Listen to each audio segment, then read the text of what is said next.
crois que les histoires d'amour, c'est comme les voyages en train. Et quand je vois tous ces voyageurs, parfois j'aimerais en être un. Pourquoi tu crois que tant de gens attendent sur le quai de la gare? Pourquoi tu crois qu'on flippe autant d'arriver en retard? Les trains démarrent souvent au moment où on s'y attend le moins.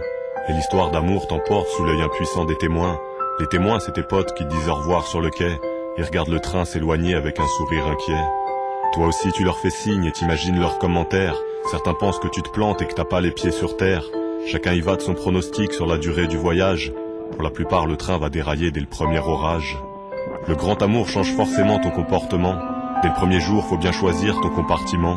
Siège couloir ou contre la vitre, il faut trouver la bonne place. Tu choisis quoi, une love story de première ou de seconde classe?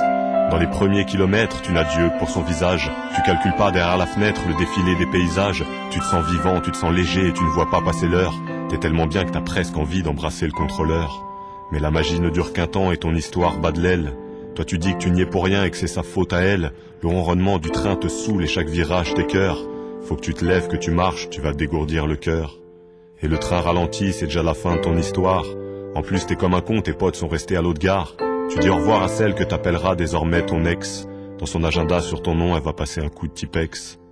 C'est vrai que les histoires d'amour, c'est comme les voyages en train. Et quand je vois tous ces voyageurs, parfois j'aimerais en être un. Pourquoi tu crois que tant de gens attendent sur le quai de la gare? Pourquoi tu crois qu'on flippe autant d'arriver en retard? Pour beaucoup, la vie se résume à essayer de monter dans le train, à connaître ce qu'est l'amour et se découvrir plein d'entrain. Pour beaucoup, l'objectif est d'arriver à la bonne heure, pour réussir son voyage et avoir accès au bonheur. Il est facile de prendre un train, encore faut-il prendre le bon. Moi je suis monté dans 2-3 rames, mais c'était pas le bon wagon. Car les trains sont capricieux et certains sont inaccessibles. Et je ne crois pas tout le temps qu'avec la SNCF c'est possible. Il y a ceux pour qui les trains sont toujours en grève, et leurs histoires d'amour n'existent que dans leurs rêves. Et il y a ceux qui foncent dans le premier train sans faire attention, mais forcément ils descendront déçus à la prochaine station. Il y a celles qui flippent de s'engager parce qu'elles sont trop émotives. Pour elles c'est trop risqué de s'accrocher à la locomotive.